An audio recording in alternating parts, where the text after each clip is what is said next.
So today I'm here with my sister Sinetta and my niece Lozen, and we're here to give everybody an Oak Flat update on the case. And so, but first of all, I want to have Lozen introduce herself. Hi, my name is Lozen Brown Lopez. I am 12 years old. Good. And Sinetta, my sister, can you introduce yourself? Yes, my name is Sinetta Brown Lopez. I'm from the San Carlos Apache tribe and then from the Pomo tribe. And Lozen is my daughter. I have another daughter, Goyen Brown Lopez also.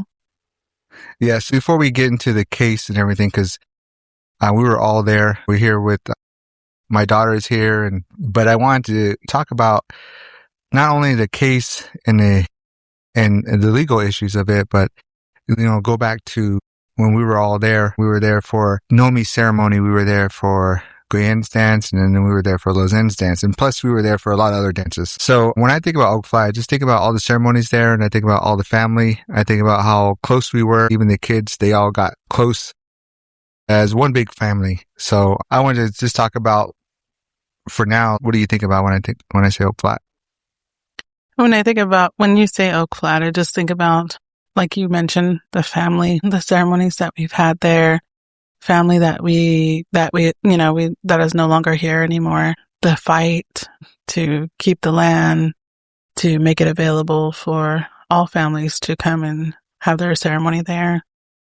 Just all the beautiful gatherings we had and the dances that we shared. I mean, we brought everyone together there, and Oak Flat did. So it just holds a lot of special places in our hearts, especially seeing our kids grow up there. Yeah. And for Lozen, when she was first there, that picture of Oak Flat, do you remember how old she was? She had to be about, I'd say, 4. Lozen, do you remember, what's your earliest memory of Oak Flat? Because what I can remember most about you early is when we danced with your grandfather, my dad, and you were dancing Pomo. So that right there is what I remember the first time I've seen you there and actually participating. Yeah. One of my earliest memories was when it wasn't Pomo dancing. It was somebody's dance. I think it was Nomi's dance. It was during that long period on Saturday. I was running around with my cousins, and we were running around where the water was and just going up the mountains in my camp dress. Yes. I remember all of you guys, even all the little kids that today who had their ceremony, all the girls, I remember them little running around Oak Flat. And I always talk about with Uncle Wensler, how he brought that all together. And so to have these kids grow up at Oak Flat, and it's one of the things that I appreciate, the things that he's done at Apache Stronghold. But when we talk about ceremonies, as I say, we talk about my daughter's dance, Nomi, and Goyen, Sinetta. There was a lot of work. We had a lot to prepare for the land. I always talk about when Nomi had her ceremony, it snowed 2 weeks before that, and was kind of worried about the land at the time, and it did get better for her, and the ground area was really dry for her. Not dry, but just perfect for her. And the same thing with Goyen's dance. So I remember everybody just showing up to help. Yeah, and I love the thing about that is that it wasn't forced upon our kids to have their dance there. It was our girls already had their choice, their mind made up that they wanted to be there at Oak Flat. Even though we know that getting everything prepared and taking it up there was going to be a little tough, but as long as our children were happy, our girls were happy that they're going to change, make that transition to womanhood and do it there in Oak Flat. That's all that mattered. And the family, of course, just being a part of it, coming there, showing up, camping. And we lived too far from the city and too far from the reservation that everybody camped out there. So that was really awesome to see. And just having random people showing up and just understanding the importance of Oak Flat, understanding what we're going through, but also understanding that it was important to be a part of this ceremonies because we didn't really know how many more ceremonies we were going to have, how long we were going to be there. I mean, there was times even with Goyen's dance, we thought maybe that might be the last one. And then the next dance, maybe that might be the last one. We're just praying and hoping. So when Lozen's dance was starting to come around, it was really tough because we weren't really sure what was going to happen, where we were going to have it or not. And it was hard for me to plan her and her father and I, it was really hard for us to keep planning because we weren't sure if we had to change the location. But we didn't change nothing. We kept saying it was going to be Oak Flat. We just wanted to have that positive, mindset that it was going to be there. So, but it was wonderful, and everything worked out regardless of the weather, but it was a blessing. Yeah. And no matter where, like, we've been to Oak Flat at ceremonies through the snow, through the rain, and Lozen's dance, and then we've been there when it was kind of hot. But it always seemed like it was always a perfect spot for a ceremony, because we've been to ceremonies like in St. Carlos, at Beaver Springs, at Gopher Springs, in these areas. And sometimes they're nice, and sometimes it's really hot and dusty, and there are other times it's really muddy. But it seemed like Oak Flat was always perfectly right in the middle of everything, like the weather. So, but when Lozen's dance came, it kind of like woke everybody up, like with how important this land was. So, like with you, Lozen, what do you remember most about your ceremony? I remember dancing on Sunday, and my partner, Winsland, was like, I really wanted to raid. And sure enough, a few songs later, we were drenched, and I couldn't really dance as hard as I really wanted to because it was almost up to my knees. Yeah, it was. And then when that buckskin gets wet, surprisingly, I didn't realize it didn't feel. It was like more in the moment. But after everything was done, then I realized like, oh, it's a little cold outside. The dance ground, even the house that they put up for you Saturday, that didn't go down either, even though that flood came through. Now that house was still up. So how do you feel about you having your dance at Oak Flat now? How does that make you feel after the ceremony? It makes me proud to say that I did have it over there. But just thinking about maybe that, because before my dance, I know I got a lot of like, you could be the last and you could be the start, especially because at this time it was very a dead end, and our case, we didn't hear that much about it. We heard that it was on pause like a month before, and that made me secure, that made me happy. But it wasn't the fight wasn't over yet. It still was like processing. But I was glad I had the chance to have it there, because my cousin Willow, she had hers in September, and I know I was still trying to fight for mine and trying to get it, because it was very tricky. It was a hard little area around that time, especially because the case was like new around the time, and we were still getting hurt upon it. Well, the Apache women's case kind of held up Resurrection Copper for a while. So that really helped other cases come and evolve and file, because you were the ladies were holding up the decision. So that really helped out with the case with Resurrection Copper. But what do you wish people would understand about Oak Flat? It's not just a place. It has many meanings. And even if you've never been there, you can't just talk upon it. Like, you have to be there. There's a feeling when you're there, because, you can't be on any Wi-Fi, you can't be on an internet. You're just there, and you're one with nature and the creator. And it's very nice to see the life upon it, like the oak trees, the little animals, and just being there in the moment will make you calm down, even if you're sick or not. So it's not just a place, it's many things. You just need to, believe in yourself and believe that it's the right place over there. Yes, it's a beautiful place. And then when you get there, when people get there, they realize why we were fighting for Oak Flat. And I always say, not just for us, but for all of us in Arizona, especially with the water. But Sinetta, what'd you think about when you seen Lozen dancing out there in that water? It was amazing to see her resilience. She just kept dancing. I mean, she danced hard, because I knew that this is what she's been waiting for since she was a little girl. And the weather wasn't going to change anything for her. So seeing her dancing and dancing, just for me, I could have put on a rain jacket. I could have gotten an umbrella, but I thought to myself, if my daughter's out there dancing like that, I'm not going to cover myself up. I'm going to dance with her. And it was good to see how many people stayed out there, regardless of how flooded we were. things were flying by. I mean, things were going by in the water but everybody kept staying out there and dancing hard. And it just made me feel really good because we weren't looking at the weather as, oh man, this is a disaster. How could we get through with the dance? We felt like this is what Oak Flat needed. It needed that water. It needed that blessing, and I felt like with Lozen's prayer, with her willingness to get to this dance, I feel like that brought on a lot of the rain in a sense, just calling on Mother Earth to bless us.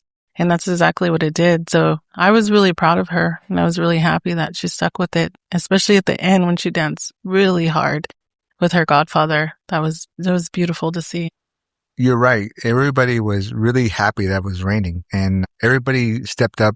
All our cousins, Uncle Wenzel, trying to make that water go in a different direction, and people were helping each other out in the water, but everybody was still dancing. Mm-hmm. Everybody was out there stomping and that rain. And like I said, I couldn't believe that the house that she had up that night, it didn't fall. No. It stayed there. When we talk about the flood, I don't know, to the listeners, Lozen's dance, there was a big storm that day, and it flooded everything. It flooded the campsite. It flooded the roads. The dance ground. The dance ground. Oak Flat was blocked off from the highway. People couldn't come up to Oak Flat or from Globe or Superior. So it was, like Sinetta said, we didn't think of it as disaster. We thought of it like, oh man, it was a blessing. Like it was kind of awakening. And so, Lozen, how did you feel after that when it was all over with the ceremony, like on Sunday? I was more in shock. I wasn't planning. Like before, when we were building my camp, there's a few people that were like, oh, it's gonna rain. But after Sunday, that's when it really hit me that there was a storm that happened. And it was a blessing because Oak Flat doesn't get that much water, especially in the economy that we have today. Water is one of the things that we really need. So I was really happy because it's like a refresh, and it's like the early stories of the Apache where the girl comes out of the water and the crowns help her out. So I was really glad that it rained, and it was just a new feeling because you could dance in the heat and you won't get the feeling of dancing in the rain. That was the first. Well, we've been to ceremonies before, Mount Graham, where it rained. We've been through the mud, but I'd never been through a flood before. And that was one of yours. It was a flood. Like I said, my daughter Nomi here, her dance was during the snow, and they had a little river going through the area where we were camped. But for yours, it was the night before it rained, and everybody got together and tried to cook still, and they did cook. And then even the cooks were standing like in the water still cooking. Yes. Didn't leave.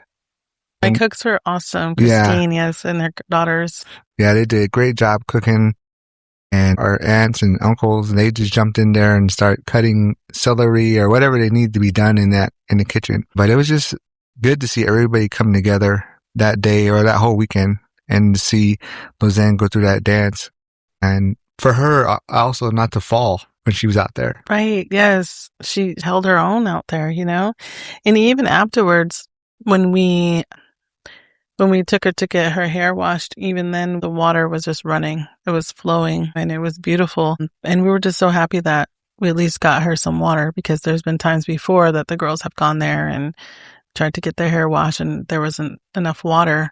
So it was beautiful to see. And with Nomi, hers was during the winter.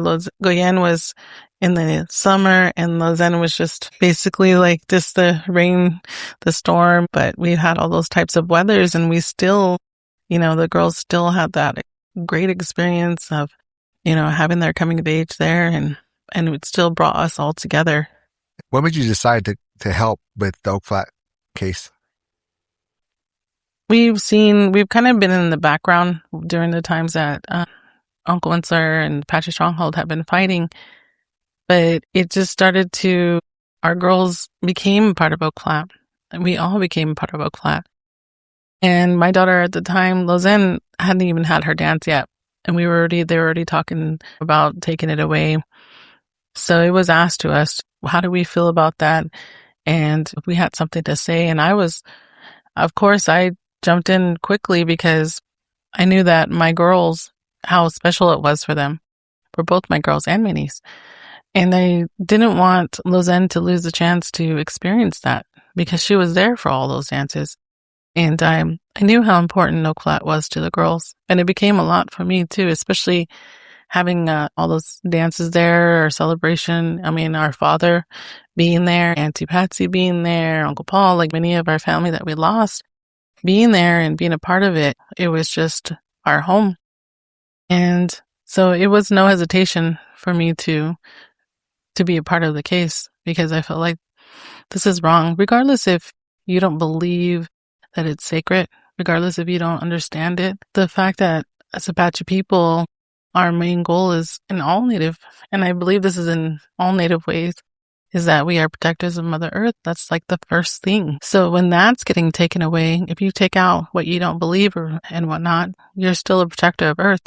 So we're getting things taken away. The water's getting taken, the ground's being broken, the animals are dying, things are happening, and we need to protect that. That's the first thing. So that's the main thing people don't understand. They feel like we're just doing this because maybe we want attention or maybe we don't know. And there's a lot of things that people say, a lot of negative things. We don't really listen to it. We don't really react on it only just because they may not understand how we're feeling and how we look at it. But we understand that water is important. Water is sacred.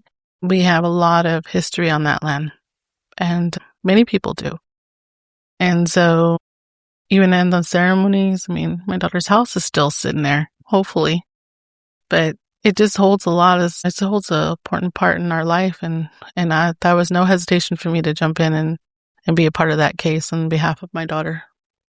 Is it with this case because your name's in it and you're representing Lozen and my daughter's name's in it and Guyen's name's in it? Is it a lot of responsibility to carry on your shoulders when you had this case, you're holding this whole, at a time, holding residue copper from getting transferred? Yeah, it is. And I think it really hit me when we went to court and we seen Resolution Copper in person. And we seen that they had our own people there to go against us, to sit across from us.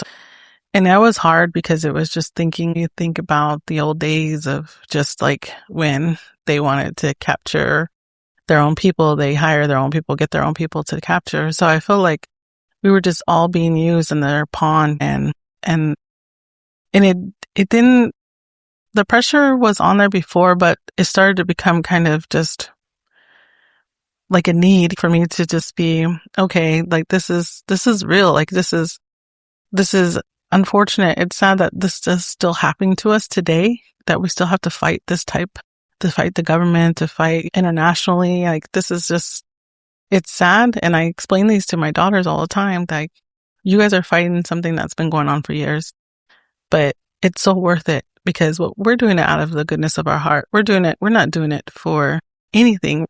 We're doing it for the land. We're doing it so that we can have other girls have their ceremonies there and we can still return. Our girls can still go back to where they transitioned.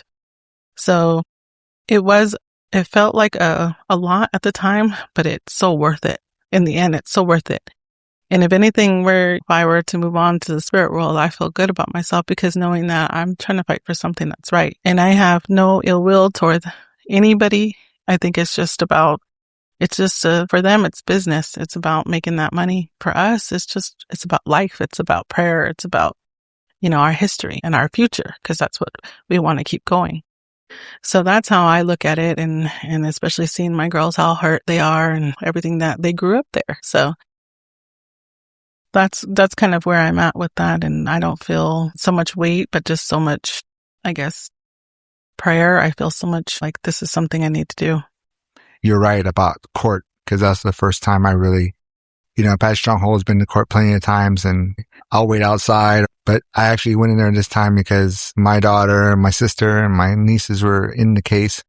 And it was really intense. Like I didn't realize how intense it was going to be, especially like you said, with hearing the lawyers on that side and also seeing some of our people on that side. And it was pretty intense. It was almost like I was a little nervous, but then I seen everybody around us, all our families. So I thought, okay, we're okay. But yeah, it was surprisingly to see, like you said, it was pretty intense to be there, even though, there wasn't no yelling or screaming. It just seemed like it was intense. And to hear those lawyers, and also to hear like the reasons why they filed, and to hear the coalition and St. Carlos's case, and then your case, the girls' case, it's an easy decision, it seemed like it to me. Like, when we all listened to it, it's like, we're going to lose this land. Even the lady, the judge said it's going to be destroyed. So the judges know that. It's just amazing how we're still in this battle for Oak Flat. With Lozen in there, what do you remember most about what they were saying in that courtroom? I remember the copper person was like, if we take this land, they're going to still be able to go on that land. And I remember one of the judges like, but you're going to take the land. You're gonna bulldoze it, and it's not going to come back. That's their land. And I was like, you're hearing what she says, and yet you're still trying to go against it. I think he said too that they even mentioned that they would allow us to still have our ceremony there, but then the judge was kind of like, yeah, but that's not for sure. You guys own it. You don't. It's kind of just like what they were saying, but we all know that wouldn't happen as soon as they got a hold of it. He said, no, they still got 10 more years on it. So, which means it's going to be gone. It's going to be gone. It's going to be gone. So, like I said, being in that courtroom, just hearing all the cases, I mean, if the judge could, I know there's a lot of money involved for the state of Arizona and for Superior, but when you go in there and actually listen to the case, it's a no-brainer. We did get the news about the case for you and the girls getting denied. And so, but then we had some good news saying that it was still going on. It was still being considered. So I'm glad that the fight is still going on. I'm glad that Apache Stronghold is still fighting also. Even though Resolution Copper has the land right now, we've heard from an update that it's not over. And for me, I feel good about it. Not knowing that it's not over, I feel good about it. And I hope that Nomi and Goyen and Lozen and everybody was kind of upset when they got denied a case, because I know they felt like they let down everybody. And so I'm glad that they got the news that the case was still going to continue. And I'm just happy for, not only for Oak Flat, but I'm happy for you and the girls to stay in this fight for Arizona, and also Apache Stronghold. They're fighting also still. And right now we cannot get on Oak Flat. I think Resolution Copper has the land right now. And so, we're just sitting back and waiting to see what's next for the case.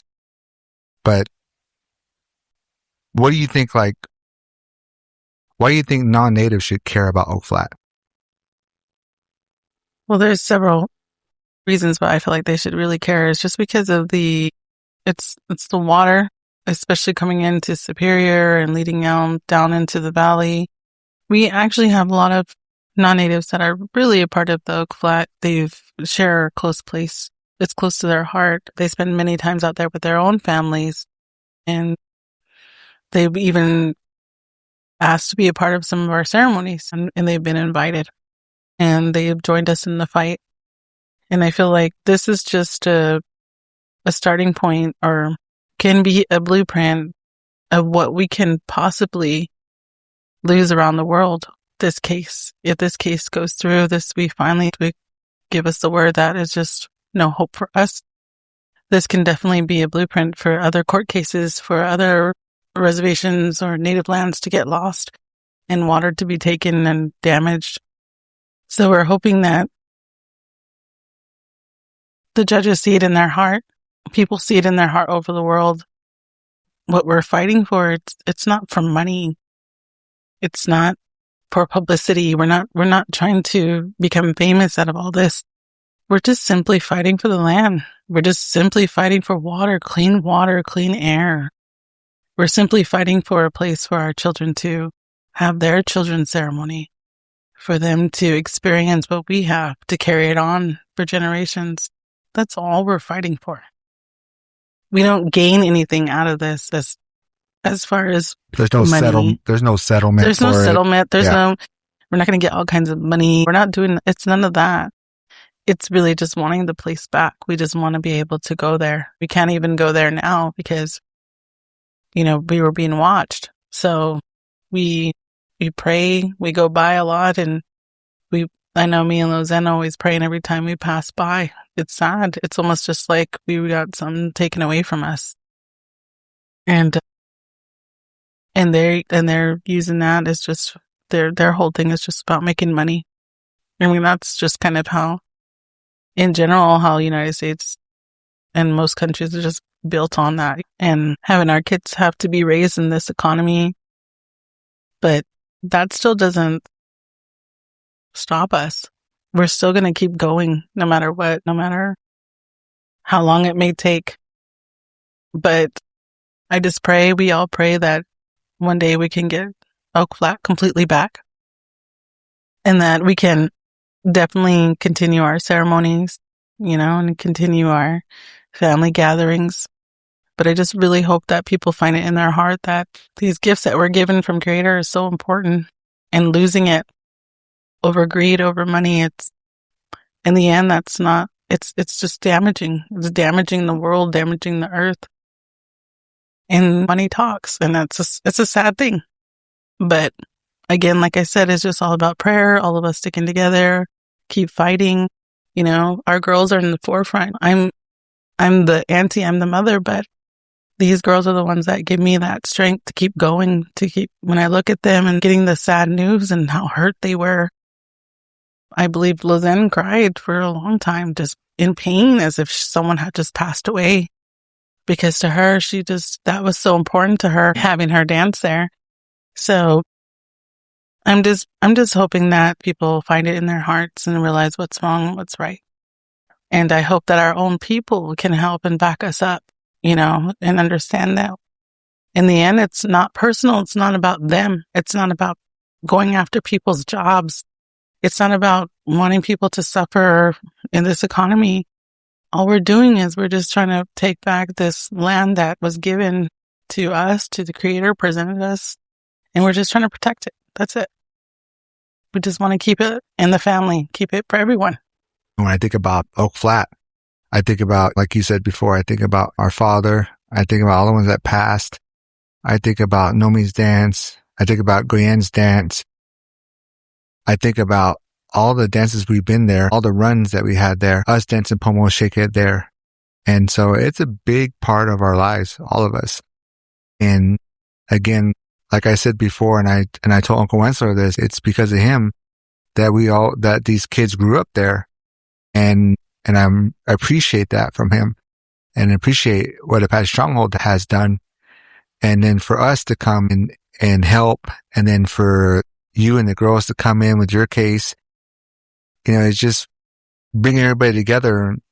And with Oak Flat, I think Lozen had said it earlier, you don't know about Oak Flat until you get there. And when you get there to Oak Flat, then you know why we're fighting. You don't even have to explain, like, oh, this is why we're fighting. And so, you know, I hope people could go visit. I don't know if they can now, but hopefully they did visit Oak Flat and see how beautiful it is. And to see just everything there, all the water and everything that's there to live is there, all the plants and the food. But like for Lil Zen was the ceremony that we had, the latest one we had. And to see her out there dancing like that. So, yeah, just knowing that she knew, you know, like she could get through anything. And that's what I always say about these ceremonies is like my daughter and your daughters, like, they could fall back on these ceremonies when life gets tough for them. When they get older, they have something to fall on, is their ceremony and what they went through those days. Not just 4 days, but they had to prepare for that year. So Oak Flat is very important.